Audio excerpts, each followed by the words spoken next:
بسم اللہ الرحمن الرحیم۔ صحیح مسلم کتاب نماز کا بیان۔ باب سورۃ توبہ کے علاوہ بسم اللہ کو قرآن کی ہر سورت کا جزو کہنے والوں کی دلیل کے بیان میں۔ حدیث نمبر 894۔ ترجمہ۔ حضرت انس بن مالک رضی اللہ تعالی عنہ سے روایت ہے کہ ایک دن رسول اللہ صلی اللہ علیہ وسلم ہمارے درمیان تشریف فرما تھے کہ آپ صلی اللہ علیہ وسلم پر غفلت سی طاری ہوئی۔ پھر آپ صلی اللہ علیہ وسلم نے مسکراتے ہوئے اپنا سر مبارک اٹھایا۔ ہم نے عرض کیا، یا رسول اللہ صلی اللہ علیہ وسلم، آپ صلی اللہ علیہ وسلم کو کس بات سے ہنسی آ رہی تھی؟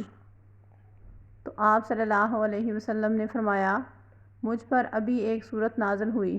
پھر بسم اللہ الرحمن الرحیم، انا آتیناک الکوثر فصل لربک وانحر ان شانئک ھو الابتر پڑھا۔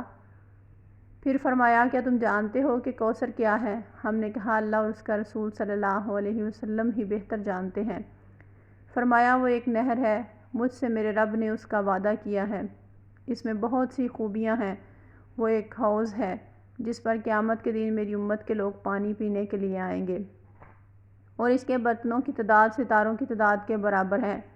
ایک شخص کو وہاں سے ہٹا دیا جائے گا، میں عرض کروں گا، یا اللہ، یہ میرا امتی ہے، تو اللہ تعالیٰ فرمائیں گے کہ آپ صلی اللہ علیہ وسلم جانتے ہو کہ اس نے آپ صلی اللہ علیہ وسلم کے بعد نئی باتیں گھڑی تھیں۔ ابن حجر رضی اللہ تعالیٰ عنہ نے اس میں یہ اضافہ کیا کہ آپ صلی اللہ علیہ وسلم ہمارے درمیان مسجد میں تشریف فرما تھے، اور اللہ تعالیٰ نے فرمایا، یہ وہ ہے جس نے آپ صلی اللہ علیہ وسلم کے بعد نئی باتیں نکال لی تھیں۔